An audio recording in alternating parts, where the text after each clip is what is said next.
Namo tassa bhagavato arahato samma sambuddhassa. Namo tassa bhagavato arahato samma sambuddhassa. Namo tassa bhagavato arahato samma sambuddhassa. Good evening, everyone. Okay, we will continue now with the discussion of the Mahasakuludayi Sutta. This is discourse number 77 in the Majjhima Nikaya. It's the greater discourse to Sakuludayan. And if you remember, last week we did the sections on the 8 liberations, 9 bases for transcendence, and the 10 kasinas, but I took them in reverse order, starting from the 10 kasinas, then going to the 8 bases for transcendence, then coming to the 8 liberations, the 8 vimokkha, but I didn't finish the 8 vimokkha. I know I left you stranded someplace between the 7th liberation and the 8th between the base of nothingness and the base of neither perception nor non-perception.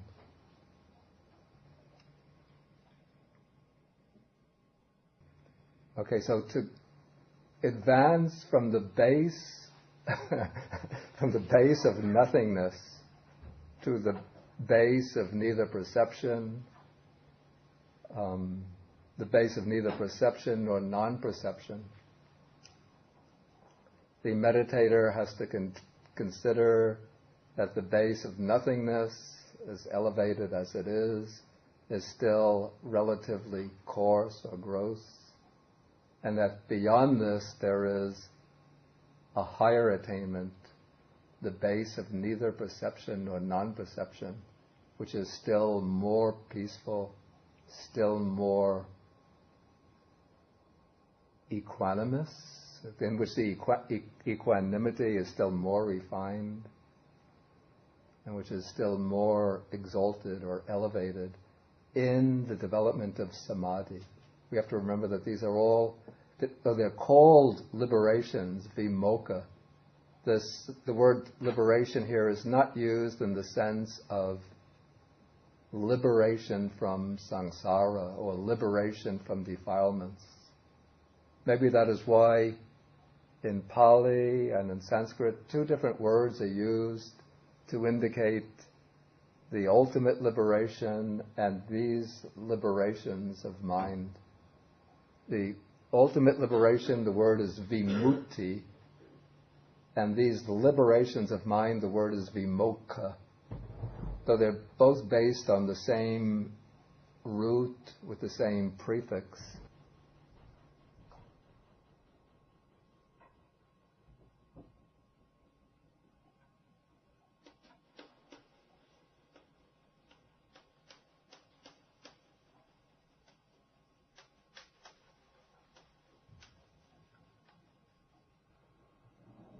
But this isn't a very strict or rigid distinction, because sometimes the expression ceto vimutti is used, liberation of mind, to indicate states of samadhi, deep states of samadhi, which are not really liberation from defilements. And probably in verse, I haven't actually checked on this by doing a kind of search through the canon, but probably in verse you will find the word vimokkha used in a non-technical sense to indicate the state of ultimate liberation. But the 8 liberations are called liberations because they are temporary liberations of the mind from states of, we call them obstructive states, from mental impediments.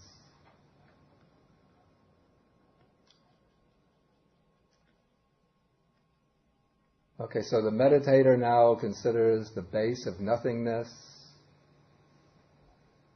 is relatively gross, and he forms a strong aspiration, intention to reach the state beyond that, the base of neither perception nor non-perception.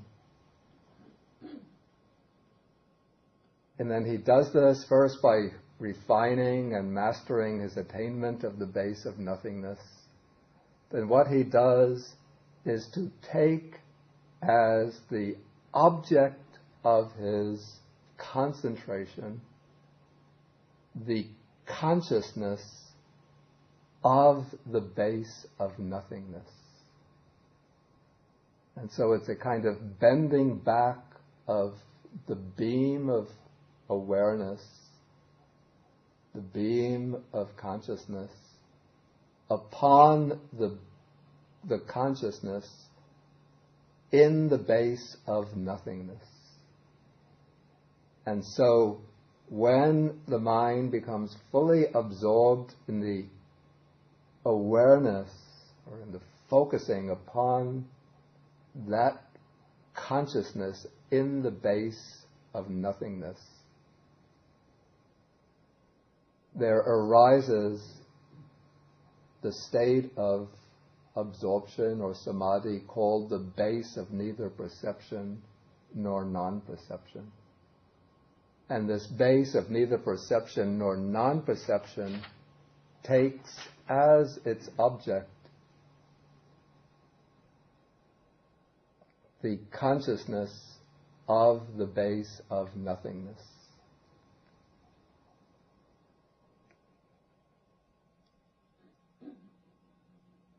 And the attainment of the base of neither perception nor non-perception is designated in this way because in the state, the function of sanya is what is translated perception, has become so refined and so subtle that it's difficult even to say definitely that perception is present. And yet there is some perception there, and so one cannot say that it is a state of non-perception.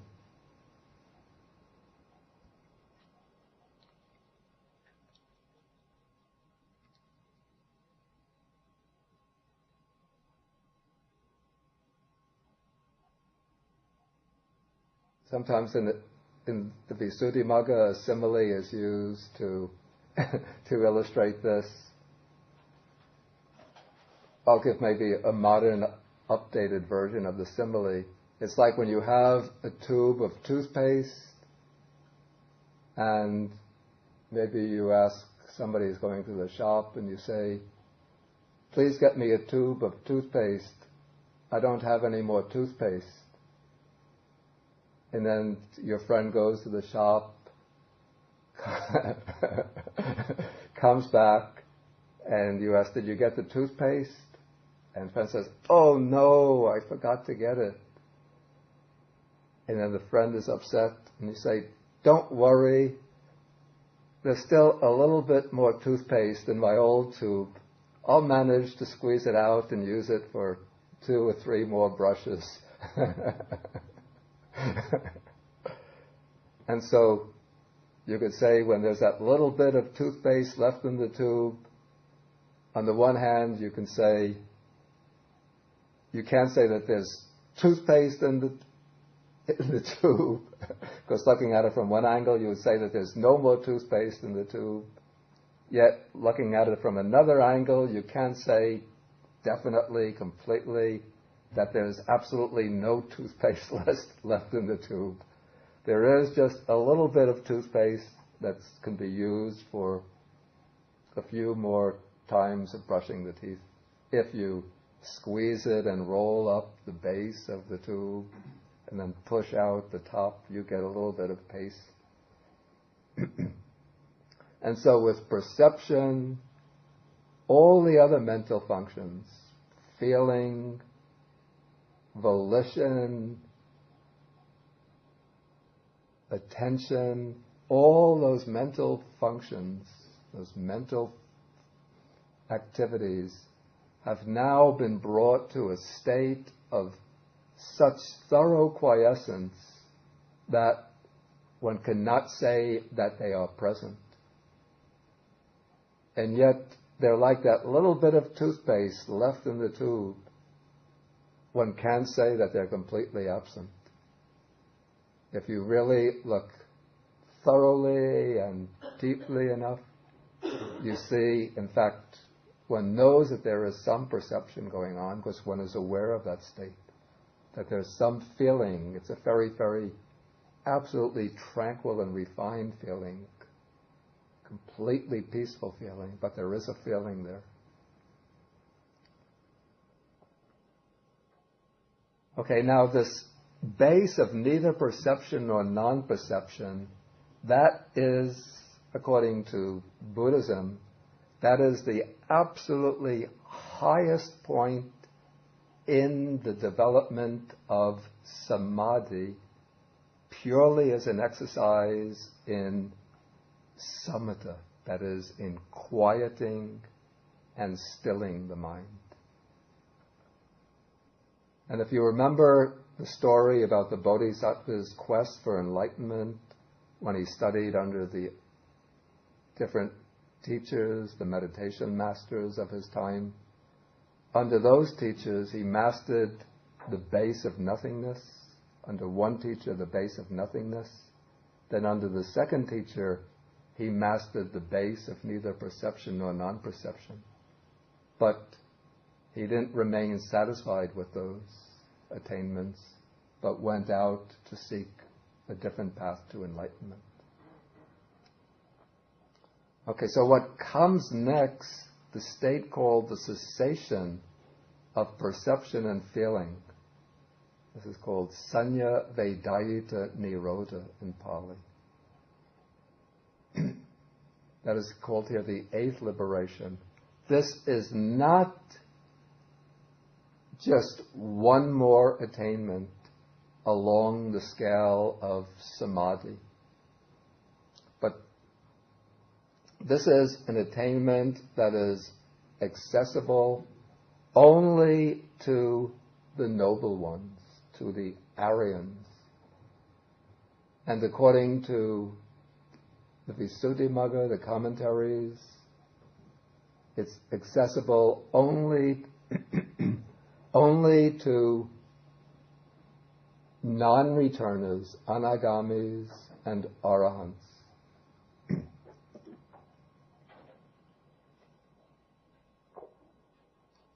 Even stream enterer can't attain it.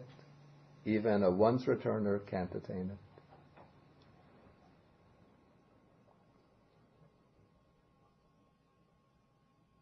And this cessation of perception and feeling, this is a state in which the faculties or functions of perception, feeling, and all the other mental activities have completely ceased, completely stopped. And the way this is attained, this again, it's according to the method of the commentaries. The suttas don't give very much information about it.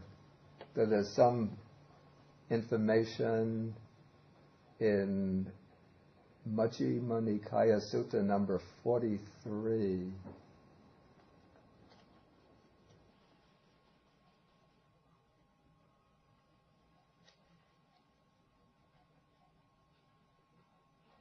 No, I'm sorry, that is not the information for the attainment of the cessation of perception and feeling. That's another attainment. Okay, but for the attainment of the cessation of perception and feeling, this has to be attained through the combination of samadhi and insight. And it can only be attained, as I said, by a non-returner and an arahant, and only by non-returners and arahants who have mastered the other 8 attainments. That is the 4 jhanas and the 4 formless attainments. And so the way the attainment of cessation is reached, first the meditator enters into the 1st jhana. Then he emerges from it and he contemplates with insight, using the power of vipassana, to contemplate all the factors of the jhana as impermanent, dukkha, unsatisfactory, and anatta, non-self. Then he goes into the 2nd jhana, stays in it for some time, comes out, again contemplates all the factors in that jhana as impermanent, dukkha, non-self. And so he goes in this way up through the base of nothingness, the 7th attainment. Then in the base of nothingness, he contemplates its factors: impermanent, unsatisfactory, non-self. Then he makes the decision that he is going to enter into the attainment of cessation. And he has to perform certain preliminary functions beforehand. He has to make a determination that this is a monk, if he's needed by the Sangha, that he will automatically come out of the attainment within that period. There are certain preliminary functions that have to be performed. Then he makes his determination to go for cessation. Okay, then the mind goes into the base of neither perception nor non-perception. Then it comes out of the base of neither perception nor non-perception, and then the stream of consciousness and all the mental functions stop. For the predetermined time, this was one of the mental functions, one of the preliminary functions, was to make the determination for the duration of the period during which he will remain in cessation. It could be a very short period, even a few minutes, or it could be up to 7 days.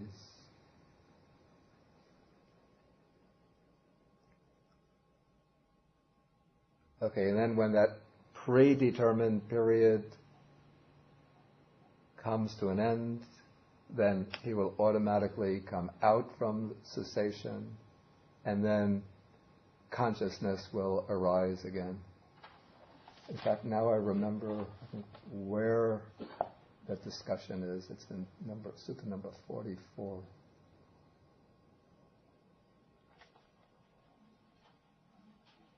Yeah, it's in page 400, Chulavedala Sutta, Sutta number 44.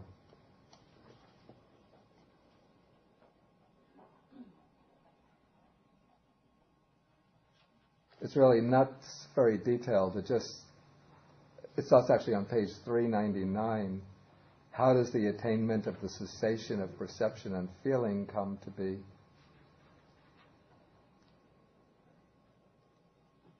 And then it says, when the monk is attaining the cessation of perception, it does not occur to him, I shall attain it, I am attaining it, I have attained it. Of course, all of those are thoughts, but rather his mind has previously been developed in such a way that it leads him to that state. That is, he has made the resolution, the determination to attain it, and through the force of that resolution, he attains it.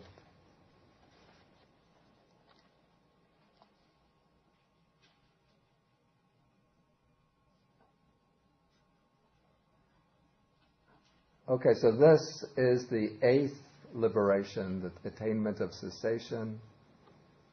And the Buddha says, now speaking about all the 8 liberations together, that many disciples of mine abide, having reached the consummation and perfection of direct knowledge in these 8 liberations. Okay, now we go to section 11 on page 641. Maybe I should ask if there's any, I don't want to get off on any detours about the attainment of cessation, but if anybody has any questions, just anything unclear about it, please ask. What is the value of that state?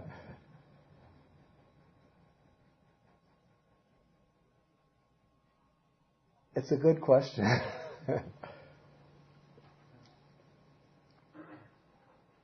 It seems to be considered, I can't say an extremely peaceful state because there's no experience of peace within that state, but it's spiritually an extremely exalted state.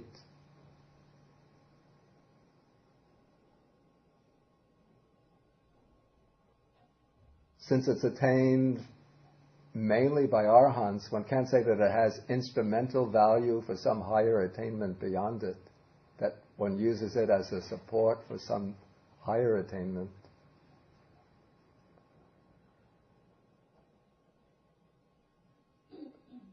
But it's considered like the supreme peak in the scale of mental development in terms of, you could say, in the scale of the development of samadhis.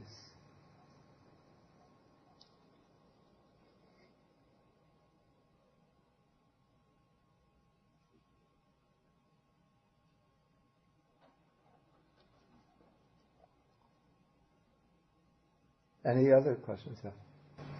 Why would an arahant want to do that since he's liberated? Another good question that I can't answer, but okay, arahants do enter, for example, into the jhanas. In fact, there is an answer to that question. The Buddha says, the question comes up, why would arahants enter into the jhanas since they're liberated? And the Buddha says it's a dita dhamma sukha vihara.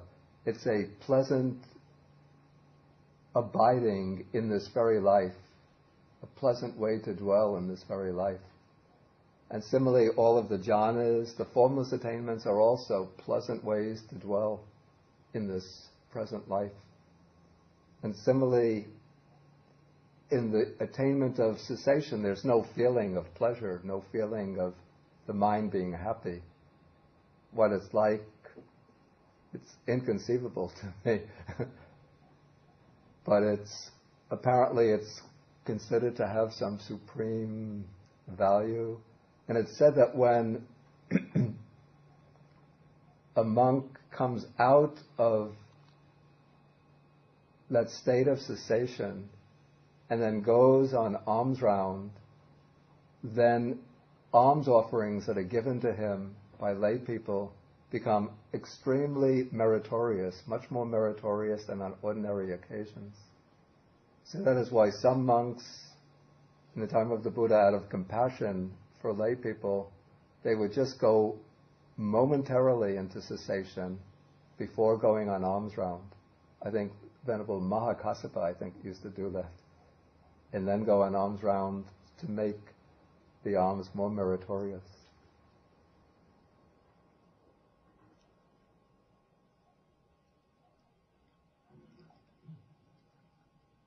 Okay, now we'll go back to the 4 jhanas, in a way, after the attainment of cessation. This is like going from maybe a laboratory specializing in just like super high speed particle, subatomic particle physics, with these, what they call them, particle accelerators, investigating the properties of quarks and muons or whatever. Going to the 4 jhanas now is like going back to college physics.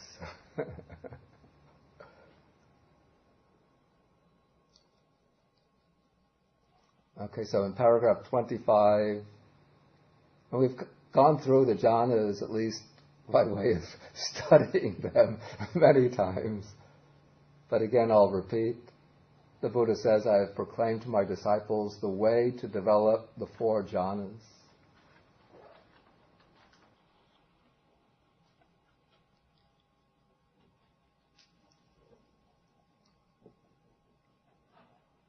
And what's interesting is that even though the text does say that I have declared to my disciples the practicing which my disciples develop or cultivate the 4 jhanas, one doesn't find in the Nikayas any kind of detailed instructions on how to attain the jhanas, which is something of a puzzle. But one finds, always one has these standard formulas, simply of the disciple going off into seclusion, abandoning the 5 hindrances, then it moves almost directly into the jhana formula, quite secluded from sensual pleasures, secluded from unwholesome states. A monk enters and abides in the 1st jhana. But to get actual detailed instructions, one generally has to turn to the commentaries or works like the Visuddhimagga. And here one will find instructions like the development or practice of the kasinas, which I explained last week, or the instructions based on mindfulness of breathing, or based on the Brahma Viharas, the divine abodes. So just taking a kasina object as a base for developing the jhanas, one will proceed using that kasina in the way I explained last week. First, one begins with the physical object, the kasina disc, until one is able to see that kasina's disc as clearly with one's eyes closed as one can with one's eyes open.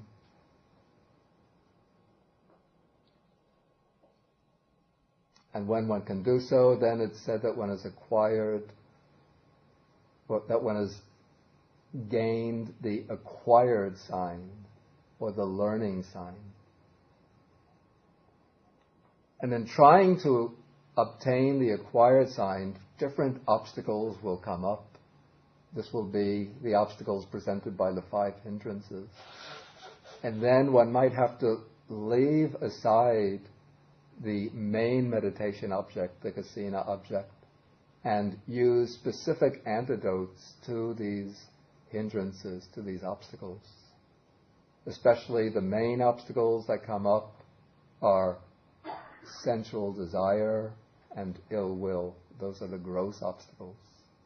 And so to overcome those, one generally has to use the thought or the reflection on the unattractive nature of the body to reduce sensual desire, and the meditation on loving kindness to overcome ill will, anger, resentment.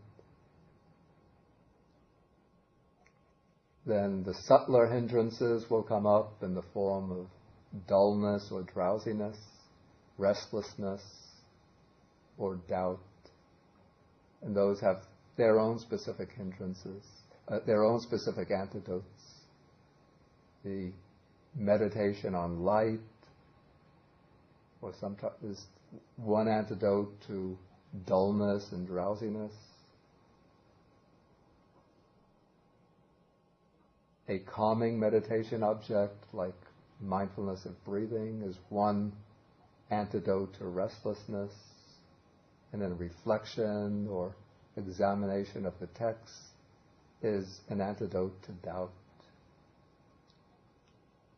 But returning to the main meditation object, the kasina disc, one proceeds till one gets the acquired sign, the ugaha nimitta, and then one works, leaving aside the physical object, the kasina mandala, the kasina disc. One works with the visualized kasina sign, the visualized image of the kasina, until there arises what is called the counterpart sign, the patibhaga nimitta. And the difference between the two is described quite nicely in the Visuddhimagga.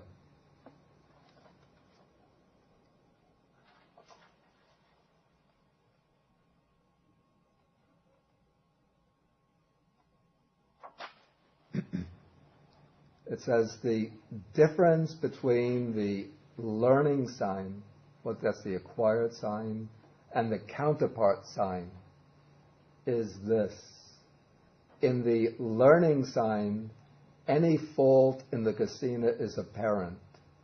That is, when one uses the kasina disc, it has naturally some defects, different subtle variations in the color. If it's an earth kasina, there'll be some unevenness in the texture of the surface.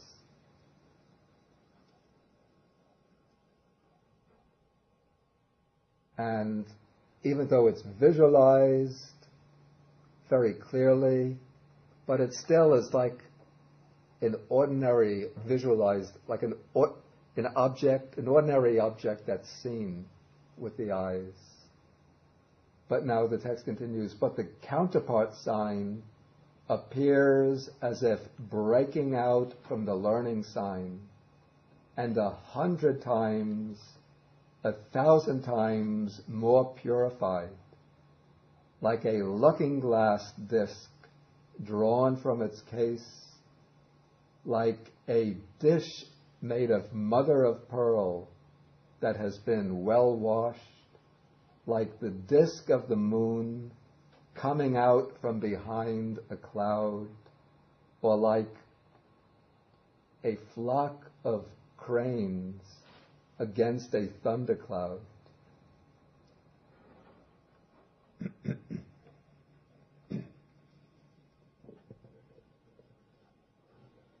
Okay, when the counterpart sign arises, that does not indicate the attainment of jhana. That indicates the attainment of what is called the access concentration, the threshold to jhana. One is now approaching in the neighborhood of the jhanas.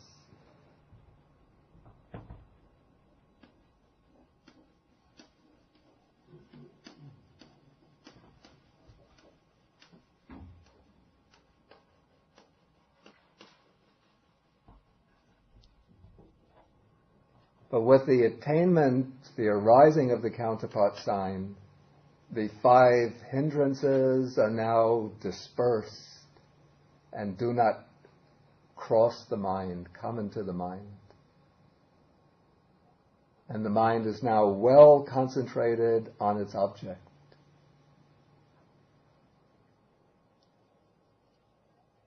But it's not yet in absorption, not yet in jhana. But one has to go on continuing to contemplate the counterpart sign over and over. And as one does so, one is strengthening 5 mental factors. These are the 5 factors of jhana. The 5 factors are what are translated here as applied thought, sustained thought, rapture or joy, and pleasure. Pleasure is pleasant feeling. And the 5th is one-pointedness of mind.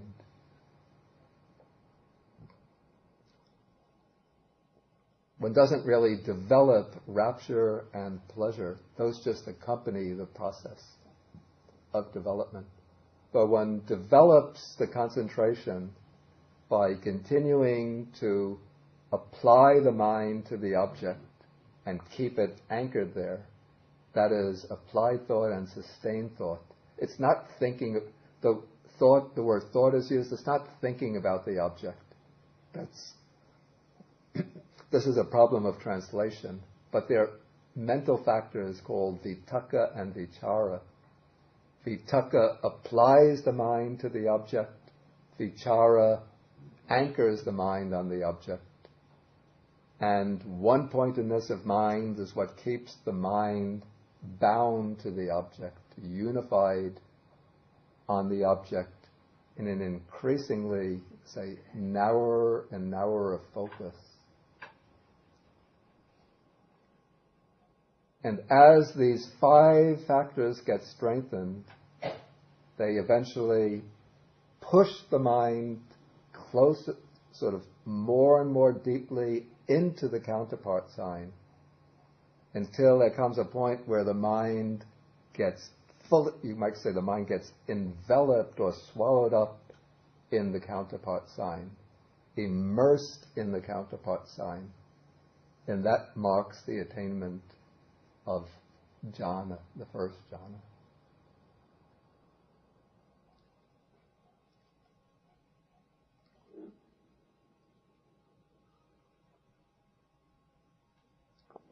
Okay, now, after the attainment of the first jhana,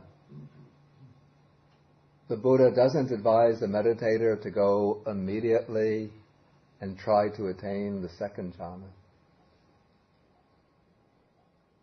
But rather, what one has to do is to gain mastery over the first jhana.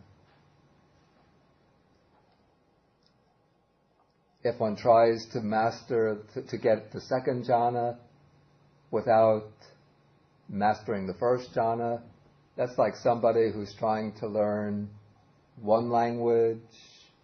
Say he's learning French, he picks up a few sentences in French, then he thinks, maybe I study German now. So then he starts trying to learn German, and without even getting a good knowledge of French, by trying to learn German, and then jumping after that to another language, he winds up knowing no language at all. So before one goes on to try to learn a second language, one first has to learn the first language. Or maybe a better example is like somebody who learns a little, say, high school physics, trying to go on to learn college physics without really mastering the high school physics. Okay, and to master the jhana, there are a number of criteria for mastery. I could mention 5 of them, 5 criteria of mastery. Mastery in entering the jhana, which means that one could enter the jhana whenever one wants without any obstruction, very easily.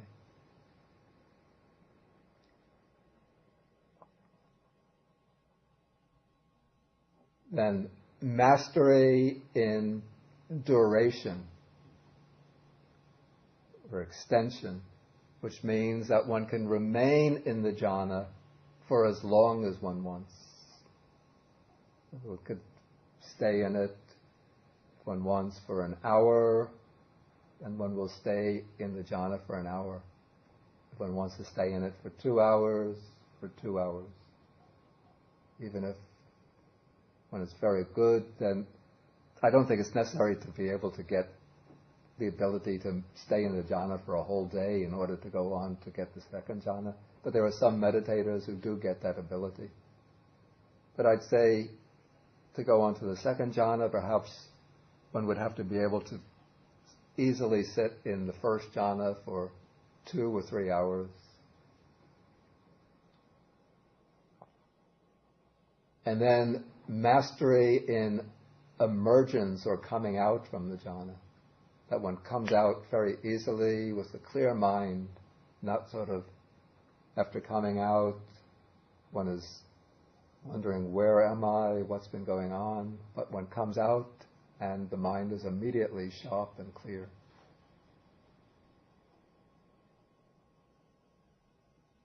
And then the other two skills, one is called mastery and reviewing. That is, after one comes out from the jhana, one is able to review the process by which one sat down, entered the jhana, and remained in the jhana. And then the fifth is called mastery in adverting, which means that one can advert to the jhana and examine it and dissect it, analyze it into its different factors.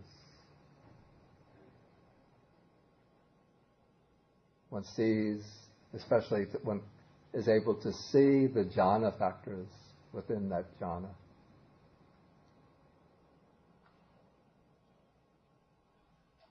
Okay, now to go on to the second jhana, the meditator will reflect and consider that this first jhana, which when he first attains, it's the most wonderful, stupendous experience he's ever had. It's the mind that's been elevated to like a whole new dimension of consciousness. Just pure, sheer, ecstatic bliss. But now he looks back on this sheer, ecstatic bliss and considers that this blissful attainment is still defective because it's only the first jhana. And it has applied thought and sustained thought, Tucker and Vichara, which are very gross factors. And he'll consider that beyond this, the Buddha speaks about another attainment, which is more excellent, more peaceful, more blissful, in which there's no applied thought, no sustained thought, in which the power of samadhi is even greater, more concentrated, more focused. And so again and again he considers the imperfections in the first jhana and develops a strong desire, an aspiration for the second jhana. This isn't the craving, but this is the chanda, the desire for the good. And then, having developed that aspiration, he devotes the mind again to the meditation object, strengthening the power of his concentration. Okay, now when the factors of concentration gain sufficient strength, this is, according to the method of the commentaries, this is what happens. He will go into access concentration, and then from access concentration, go immediately into the second jhana, without passing through the first.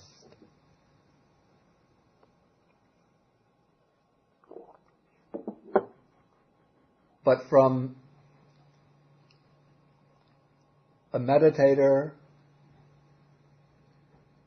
who has spoken about his experience, who I'm quite sure is speaking from actual direct experience about the attainment of the jhanas, what he says happens is that when one's mental faculties get strengthened, one goes into access concentration, then one passes from access into the first jhana, and then from the first jhana, very quickly one goes into the second jhana. It's somewhat like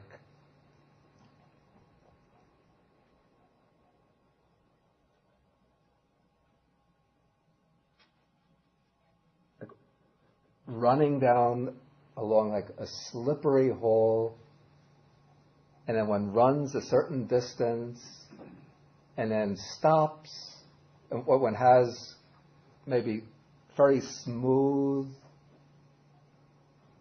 shoes on with very smooth leather soles. So one runs a certain distance and then stops, and if one doesn't have enough momentum, one will slide a certain number of boxes in the hall that will take you only to this box, that will be the first jhana. But if one gains enough momentum through running, then one will come through that first box of the first jhana and stop at the second box, which is the second jhana, because one has enough momentum to carry through. Okay, then once one gains the second jhana, one masters it in the same way.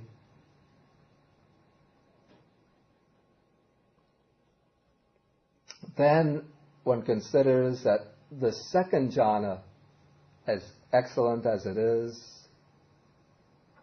still imperfect. Why is it imperfect? Because it has this factor of rapture, piti, rapture or joy. Of course, rapture and joy is what everybody wants, usually in everyday life. We want joy, excitement, rapture, ecstasy. But this rapture is connected with excitement, exhilaration. So it has, if you really look at it closely, it's somewhat disturbing to the mind. It's not really peaceful and quiet. And the meditator will reflect that beyond the second jhana, there is a third jhana in which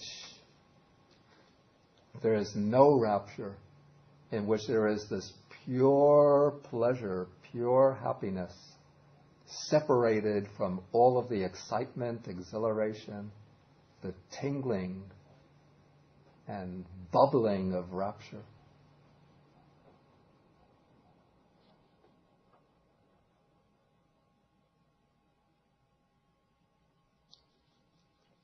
And so, forming a desire, an aspiration for that state, again, he'll go back, work with the meditation object, till his faculties get strengthened, till, especially the faculty of concentration, till that gets strengthened, and then the mind will go into the third jhana.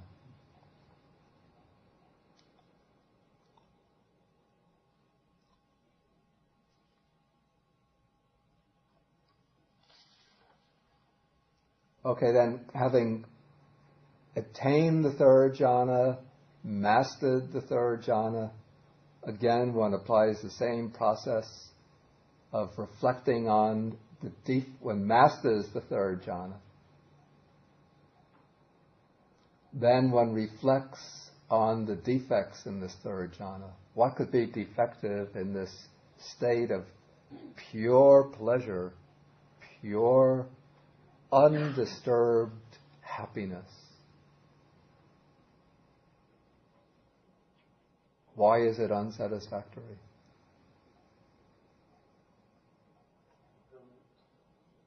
I was waiting for that,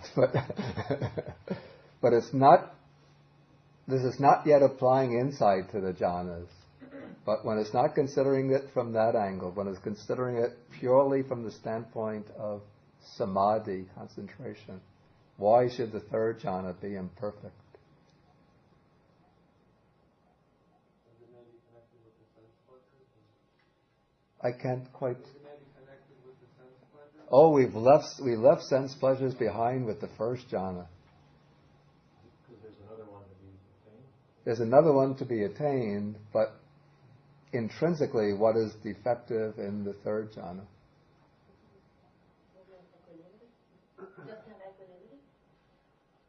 You're on the right track. It does have equanimity. But is it just that it's too gross? We have to get rid of all this rapture to feel good? There's no rapture in the third I'm jhana. sorry, pleasure. Right, yeah. We have to remove that. Yeah, yeah. There's equanimity in the third jhana. You see the description that the monk abides in equanimity and mindful and fully aware, he still feels pleasure with the body. But that pleasant feeling is, even though it's coexisting with equanimity, but the pleasant feeling is not the strongest support possible for that equanimity. It's somewhat pulling it in, it's pulling that equanimity or pulling the mind away from that equanimity, because there comes a liking for the pleasant feeling. It's natural to form some attachment to the pleasant feeling. And so the type of feeling that gives the strongest support to equanimity is the feeling that is neither painful nor pleasant, the neutral feeling. And so one considers that this feeling of pleasure is defective in this way, and that beyond this is a fourth jhana, in which the equanimity becomes completely purified, completely balanced, in which mindfulness is utterly pure. And then one forming that aspiration, again, one does the work on the meditation object until when the faculties get strengthened, the mind will go into the fourth jhana. And then from the fourth jhana, one can go further into the four formless attainments. One does so, one goes from the fourth jhana to the base of infinite space by taking, I think I explained this last week, one takes the limited kasina object, that's the object of the jhana, one extends it, keeps on extending it, making it larger, larger and larger, until one extends it boundlessly. And then one mentally removes the kasina object, the boundless kasina object, until all that is left is the space covered by that object. And that is boundless space. And from there one proceeds through the rest, the other formless attainments.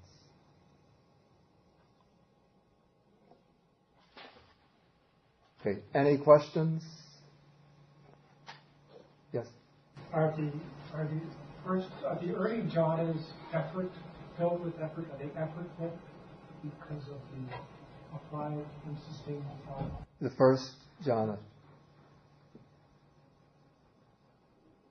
In the jhana there is the mental factor of energy or effort, but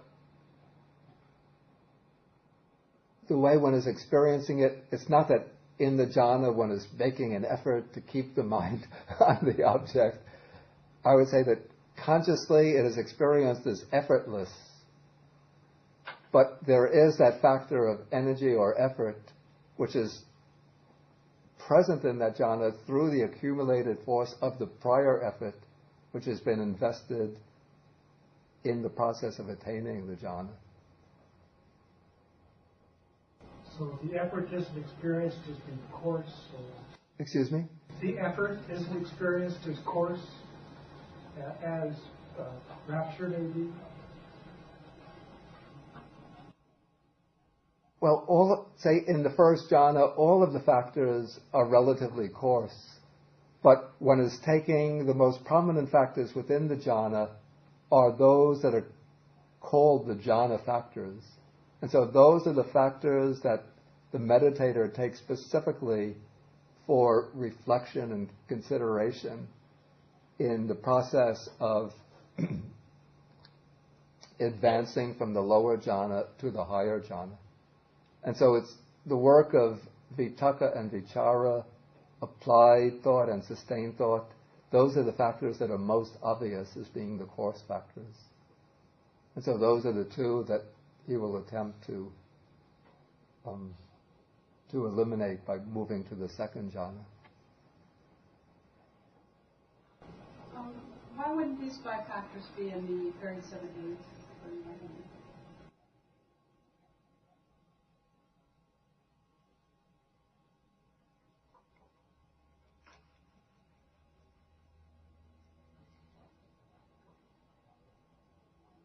Why aren't the 5 jhana factors there?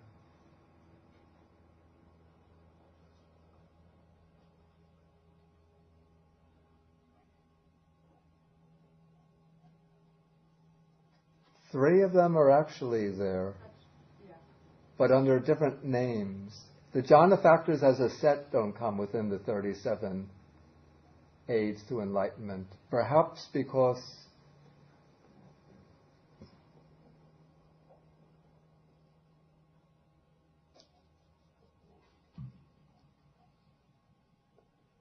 anyway, it seems the jhana factors as a particular set are not mentioned that often in the suttas. And they come from, let us say, those passages which are giving a more psychological analysis of the jhanas. They're not mentioned so much in the specific things that one cultivates in order to reach an attainment. We do have the jhanas are included within the 37 aids to enlightenment under the right concentration factor of the Noble Eightfold Path. One of the factors of the Noble Eightfold Path is right concentration, and that's explained as the 4 jhanas. But the jhana factors are not singled out, and one finds them mentioned as a set of jhana factors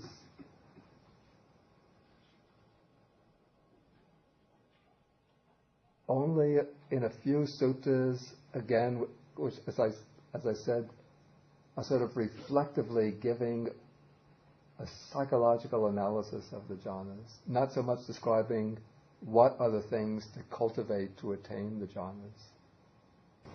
So I think applied thought, sustained thought would be very important. Yeah, but they aren't mentioned.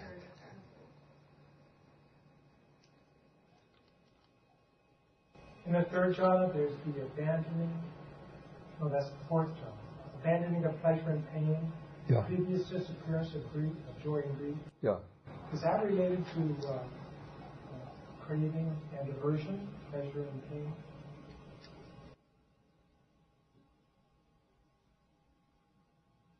Not directly. Of course, pleasure and pain are respectively, you say, strong supports for the arising of pleasure, for the arising of craving, pain for the arising of aversion. But it's not really referring to that directly. But what is being shown here is that in the 4th jhana, all other feelings have been eliminated. And so,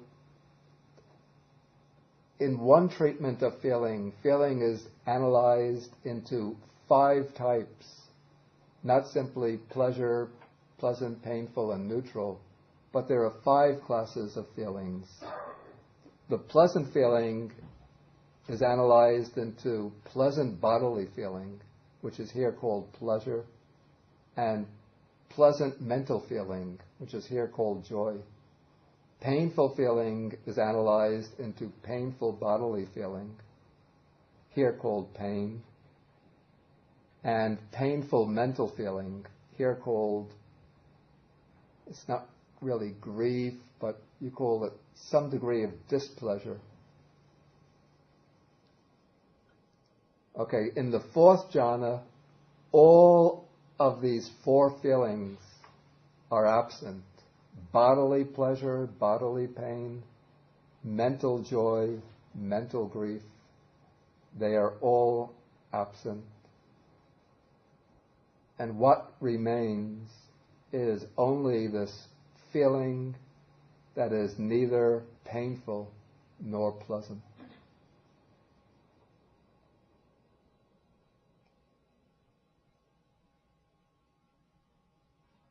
Okay. What would the body be? What would, in the fourth jhana, what would the body, how would the body feel? I mean, would it be light, or would it be solid, like have a solid feeling to it, or a very, It's said that in the jhanas, one doesn't actually feel the body itself. Because here the mind is just completely immersed in the state of the first jhana, rapturous bliss. First two jhanas, rapturous bliss. Third jhana, bliss without rapture. Fourth jhana, the state of pure equanimity. So that the sense of the body is absent within those states. but can't you, you wouldn't necessarily have to be sitting to be in those states, would you? Oh, one would have to be in a sitting. Oh, Yeah. So I think it perhaps is possible that those who have really achieved an extremely high degree of mastery over them might be able, while standing, to enter very quickly and come out just in a split second. And of course, in lying down, perhaps one could enter into a jhana. But the case of standing, entering into the jhana momentarily, that is quite an exceptional case. But ordinarily, one would be in a sitting position.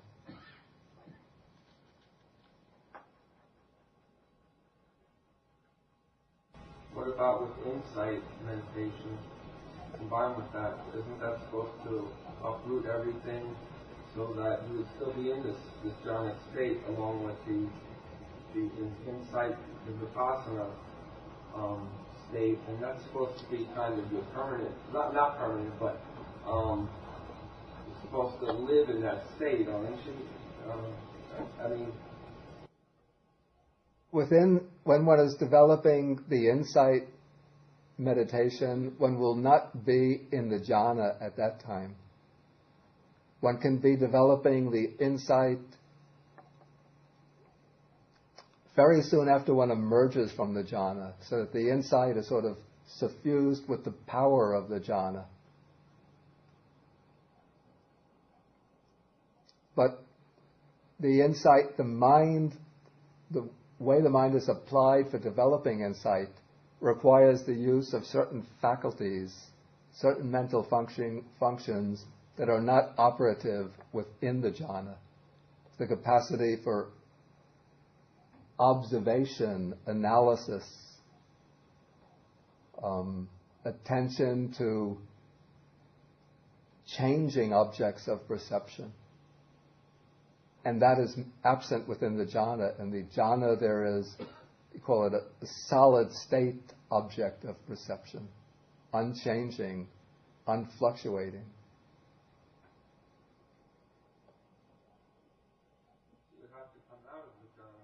One would have to come out from the jhana to do the work of insight.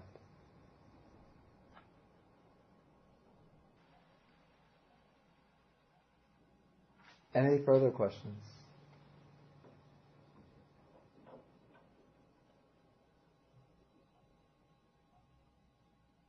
Okay, then we will stop for tonight. I thought that we would finish everything tonight. And now we still have all the abhinyas to go through.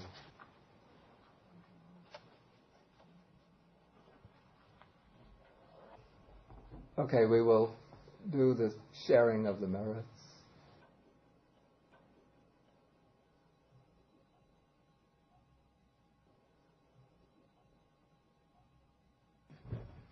Akasata chabumata deva naga mahitika punyantang anumoditva chirang rakantu sasanam Akasata ca bhumata deva naga mahitika punyantang anumoditva chirang rakantu desanam.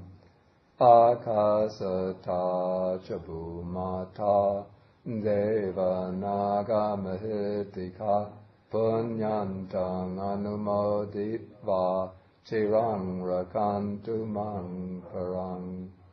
Etavata ca amhehi sampadang punya sampadang sabbe deva anumodantu sabba sampati siddhya.